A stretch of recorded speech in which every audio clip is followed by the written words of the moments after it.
di starter panjang itu nggak hidup-hidup. Oh ya, siap. Dan kalaupun hidup dia mati lagi. Oke, siap. Mungkin kalaupun hidup getar ya. Apa efeknya kalau misalnya dia nggak pas? Efeknya adalah timing bisa loncat. Mungkin saat ini dipasang kondisinya dia Pas. sejajar ya, lurus. Ya, sejajar. Tapi nanti ketika mesin di starter dia lompat. Atau mungkin malah tadi yang terparah, yaitu si camshaft atau si camshaftnya itu menekan katup, katupnya menjadi bengkok katup. Nah kalau udah katupnya bengkok,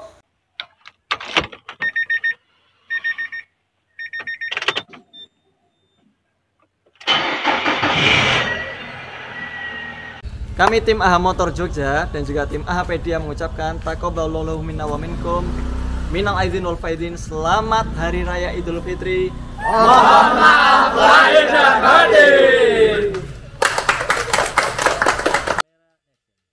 Assalamualaikum Mas Ardi.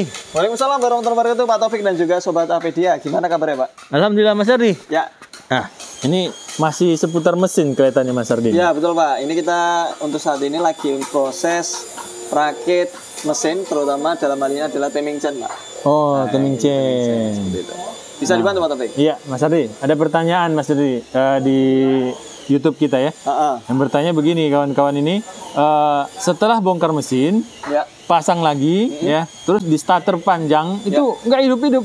Oh ya, siap. Dan kalaupun hidup dia mati lagi. Oke, siap. Mungkin kalaupun hidup getar ya. Jadi memang satu di antara penyebab setelah rakit mesin itu dia starternya jadi panjang, dia hidup mungkin tapi dia kondisinya pincang atau mungkin malah justru terjadi ledakan. Jadi jedar. Nah, kayak gitu. Itu adalah satu di antara tanda-tanda timingnya tidak pas.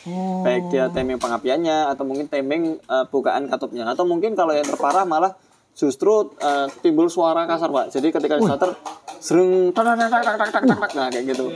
Tapi mesin tidak hidup. Nah, itu adalah di antara timing yang tidak pas. Itu kalau udah yang parah. Tapi kalau untuk kasus ini kita coba belajar bagaimana caranya mengetopkan timing untuk mesin HR15 Nissan Grand Livina. Seperti itu. Nah, di sini kita sering membahas masalah ini Pak Taufik ya. IVT sensor. Oh iya, kemarin. Ya, IVT sensor, VVT-i.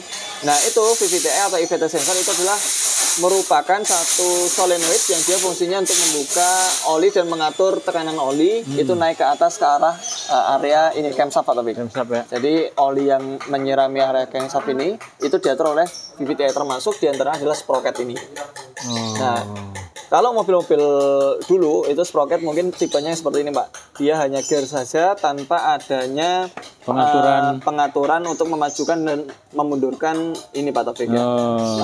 Timing yang ada di sistem camshaft atau katup.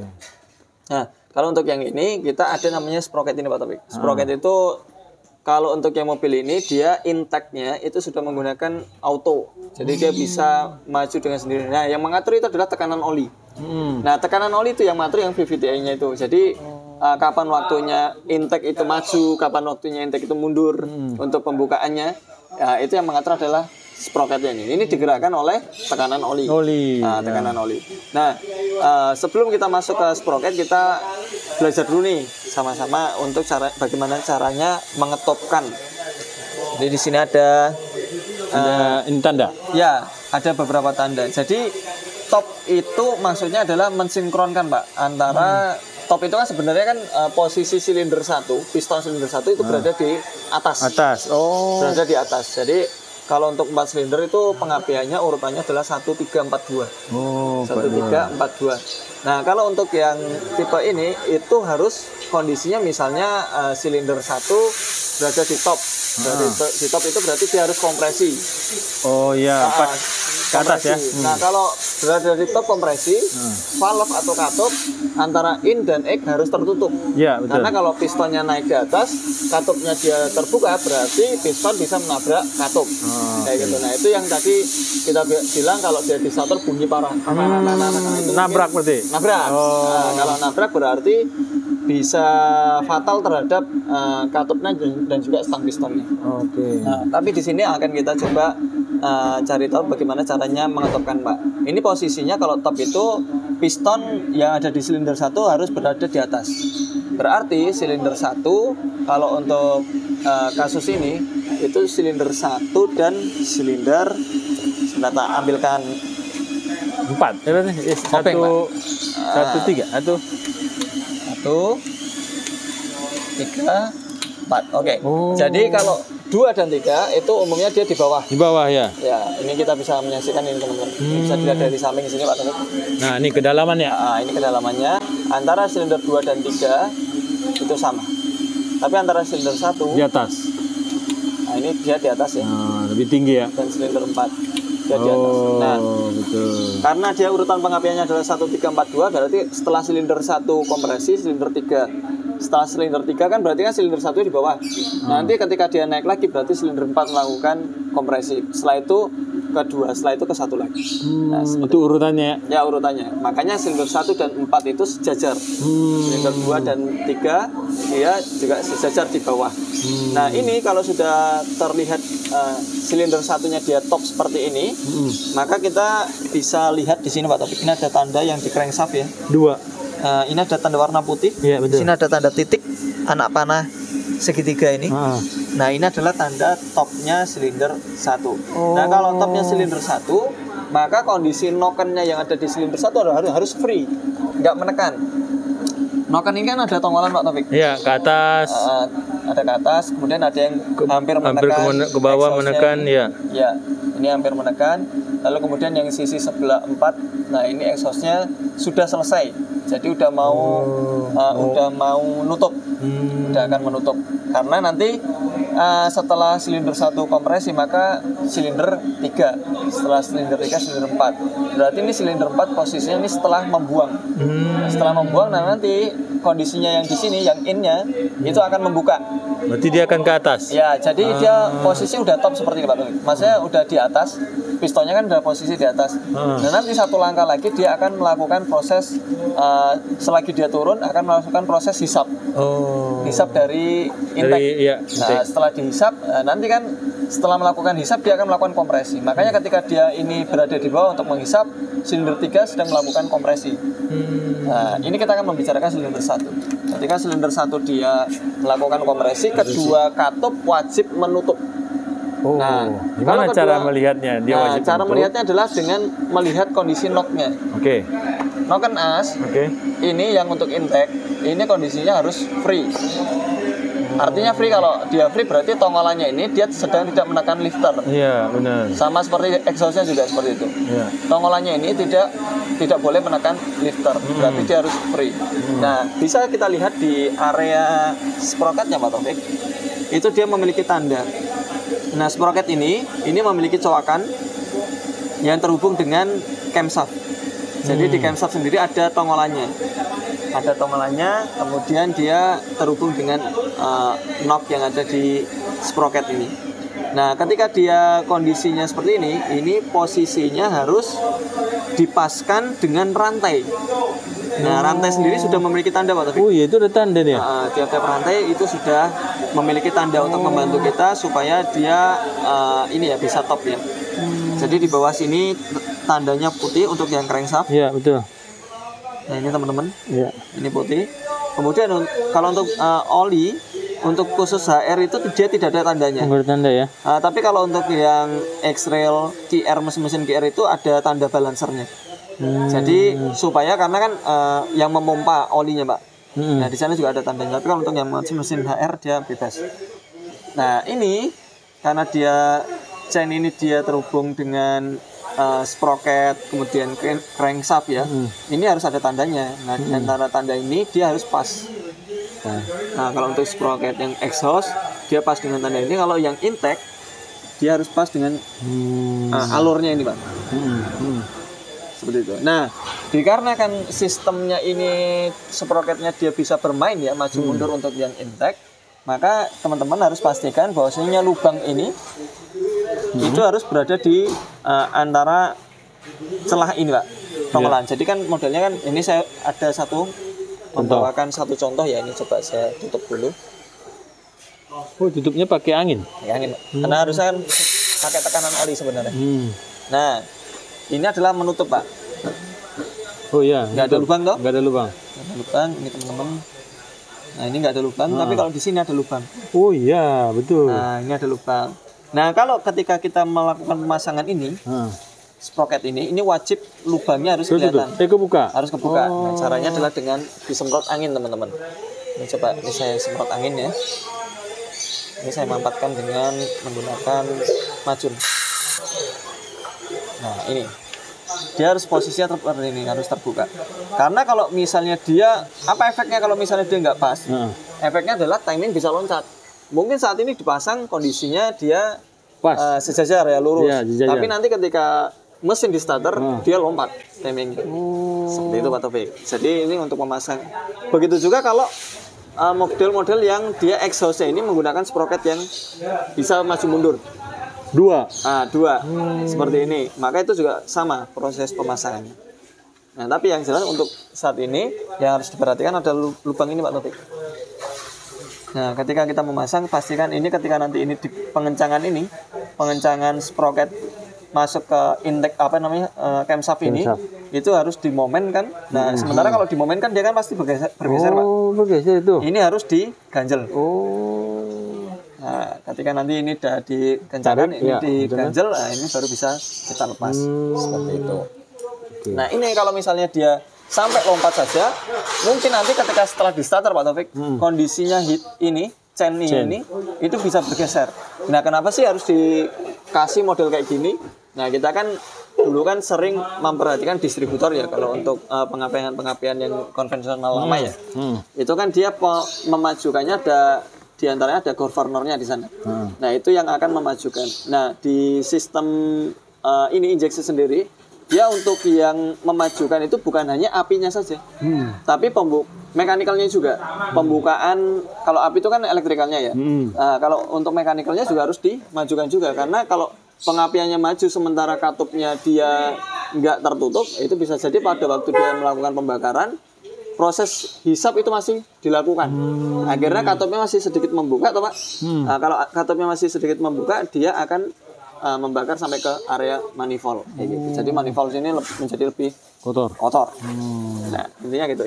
Tapi dengan adanya modernisasi seperti ini, kita harus berhati-hati ketika kita melakukan perakitan yang namanya timing chain, Pak. Nah, selain dari mengepaskan timing seperti ini, kita juga perlu memperhatikan ketegangan rantai sendiri, jangan sampai dia kendor. Kalau kayak gini kan dia kan kenceng ya. Ini kita bisa lihat. Nah, ini kenceng.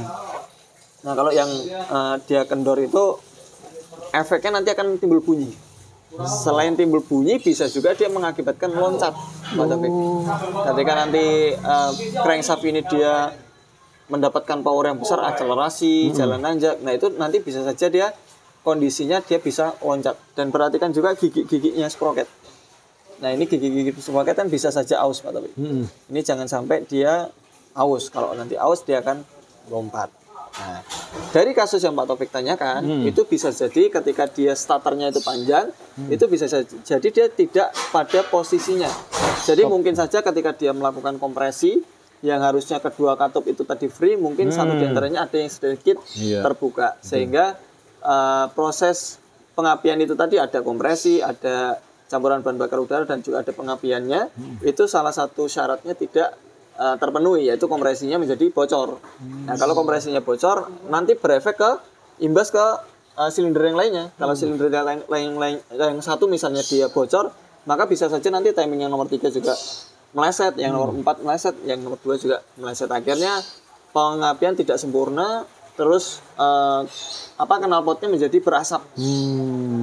Atau mungkin malah tadi yang terparah, yaitu si camshaft atau si camshaftnya itu menekan katupnya menjadi bengkok Nah, kalau udah katupnya bengkok, alhasil harus diganti katup dan harus dilakukan perakitan ulang. Seperti itu.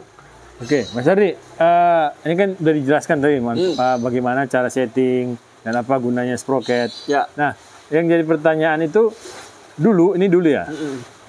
Kadang mereka itu menaikkan satu mata gear gitu loh, untuk setting timing. Nah, itu maksudnya gimana Mas Ardi? Itu mungkin kalau untuk yang mobil-mobil lama, supaya dia akselerasinya lebih enak ya mungkin ya. Tapi itu pun juga sebenarnya sesuatu yang salah karena kalau timing itu harus pada posisinya. Mungkin yang dimajukan bukan di sektor mechanical antara crankshaft dan camshaftnya, tapi supaya dia maju ya. Tapi mungkin lebih ke pengapian, Pak. Oh iya. Jadi pengapian itu kan di sana kalau mobil-mobil dulu kan terhubung dengan camshaft. Jadi kalau dulu mungkin bukan di overhead, tapi di samping. Misalnya kayak mobil-mobil Kijang ya, dia posisi camshaftnya itu ada di sini, kemudian untuk naik ke atas yang menekannya itu ada namanya apa namanya? Ininya panjang-panjang Mas. Ya sejenis kayak Templar dan sejenisnya. Iya gitu. Benar. Nah itu di sana kan camshaftnya terhubung sama distributor. Nah biasanya distributornya itu yang dilakukan perombakan, sehingga dia pengapiannya lebih maju dan akselerasinya lebih enak. Oke. Baik. Nah, Mas Ardi, ini kan udah kelihatan nih sprocket. Kalau nggak salah sekitar beberapa konten yang lalu kita ngebahas tentang mesin kasar ya. Iya betul. Nah, mesin kasar itu sempat meledak tuh. Iya betul. Ternyata istilahnya itu ada di sprocket. Nah, di sini mumpung kebuka nih kawan-kawan. Ya, bagaimana sih cara kerjanya ya kan? Iya. Nah, gimana Mas Ardi? Jadi gini. Di dalam sini Pak Taufik, ini kan ada lubang-lubang pelumasan ya. Nah, lubang-lubang pelumasan ini sebenarnya jalurnya adalah melalui ini Pak, di dalam sini. Di dalam silinder head ini ada saluran oli. Nah, saluran oli ini yang akan memajukan, yang akan mendorong saluran yang mendorong ini Pak. Saluran yang masuk ke dalam sistem ini tadi yang saya semprot ini tadi, sistem sprocket. Iya. Nah, apabila dia kondisinya ini kayak kasus misalnya awal starter bunyi kasar, nah kayak gitu. Nah, ini kemungkinan besar karena si timing chain ini dia mengendor, Pak. Seharusnya dia ketika dia dapat tekanan oli, ini sprocketnya ini bisa maju, bisa menegangkan ini si si chain. Nah, karena kan dia terlambat supply olinya, itu mengakibatkan, mungkin bukan terlambat supply olinya, dalemannya ini macet. Jadi sprocket ini dalemannya ini macet, itu mengakibatkan si kamratnya ini mengendur, sehingga dia menghantam gate yang ada di sampingnya. Gate-nya ini bisa terhantam, atau mungkin di atasnya ini kan ada kayak tutup. Covernya itu terhantam oleh kamprat ini tadi, sehingga dia muncul suara kasar. Seperti itu Pak Taufik. Nah, jadi kalau untuk ketika pembongkaran ini, ya ini sih nggak disarankan. Itu kalau misalnya teman-teman bisa membongkar, maka dilakukan pembongkaran dan dibersihkan. Tapi misalnya nggak mampu mengembalikan kembali, khawatirnya nanti timingnya menjadi meleset dan justru katupnya itu nabrak piston, itu sebaiknya sprocket ini direndam dengan thinner. Jadi supaya di dalamnya itu kalau dia misalnya ada kotoran, oli yang mengendap, itu bisa bersih secara ini mandiri Pak. Jadi si thinner itu tanpa harus membuka ya? Ya, tanpa harus membuka. Tapi itu direndam dengan waktu yang cukup lama. Jadi direndam, kemudian disemprot area sini. Ini adalah jalur oli yang dia bisa memajukan. Misalnya gini Pak Taufik, ini saya coba simulasikan. Ini kan dia terbuka ya Pak Taufik? Iya. Nah, kalau kita semprot jalurnya sini,